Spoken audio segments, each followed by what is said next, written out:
All right. You're going to eat the dairy-free yogurts. So we start to remove the bad stuff, Mm-hmm. right? That's only half the battle Okay. or half the story. So you're kind of going good into it, but what makes or breaks your health?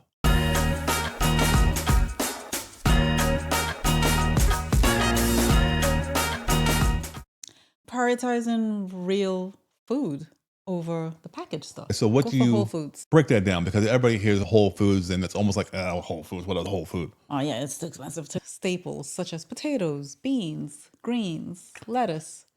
Yeah, that's so true. We have a bag of potatoes down there, which everybody just wants to condemn. Probably one of the healthiest things you can eat. I was looking for the ingredients, and they don't have any calories. It says ingredients, Potato. organic potatoes. Do you even need a label on there? I know what that is. Exactly. All you have to do is boil it, steam it, and eat it. Yeah, okay. So the Whole Foods, then you have like these cereals that promote how healthy they are. Fortified cereals. What do you say about that? Well, they're not really healthy because the main healthy things have been stripped. The fiber has been stripped and there are no nutrients in it. So it's kind of like empty calories. It's not doing anything for your body. Yeah. You said a key word. What? And that's where everybody misses the point when it comes to eating fruits or just whole foods. It's fiber. Yeah. And fiber acts as a mechanism to release all the nutrients in a timely fashion where it's not overstimulating your body. So you can eat a nice, good, juicy plum. It's not the same thing as eating the Three Musketeer bar. But people equate it because, oh, it's fructose, it's sugar. Yeah. But the thing is, conveniently, I love to get nice, healthy meals from the store that are already made for me. What do you say about that? So I understand you want to take help from the store once in a blue moon, okay. But realistically, eating that day in and day out is not going to do anything for your body. You have to keep your meals very simple. And buying the frozen dinners, really, the seed oils, the amount of ingredients that go into those things, and even the portion sizes, does it look really filling? Yeah, you see all the calories and then want to eat Right. more, And which you're is more still calories, hungry. Right. cause more problems. Correct. So we go to Whole Foods, but even Whole Foods cannot backfire if you prepare them in the wrong way. What do you mean backfire?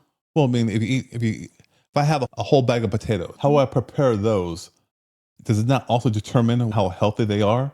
Yes, because all you're going to do is steam them and boil them, and it's only but so much potatoes you can eat. Okay, so what will be the habit we have to adopt in order to make sure we keep our whole foods healthy? When you cook, watch the oils.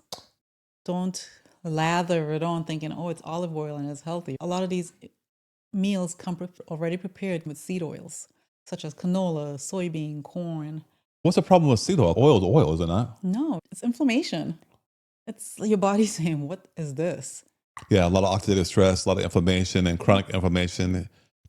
Inflammation is good because it allows you to heal, but chronic inflammation, your body goes in haywire, mitochondrial damage, where you don't have to produce the same energy. And because you have inflammation, that means you're healing. So your energy is already down because, when you get sick, you got to recover, your energy goes all towards the recovering and you don't have the energy. Yeah, you feel it. Okay, cool. So no seed oils. I mean, are any oils okay to use? Okay, but in small amounts, I would suggest avocado oil, olive oil, and coconut oil. Very small amounts. Be mindful. Do not go crazy thinking, oh, it's safe to eat. Woohoo. Yeah.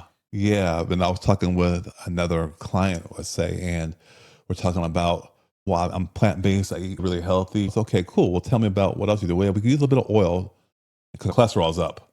What's going on? Well, we use coconut oil because coconut's healthy. Well, coconut oil is saturated fat. Too much of it can increase cholesterol because your liver converts it to cholesterol. So you got to be careful with the oils. In fact, if you're really sick, I would say none. But if you're somewhat good, like you said, very little. Very little, yes. Measure it out with a tablespoon. No.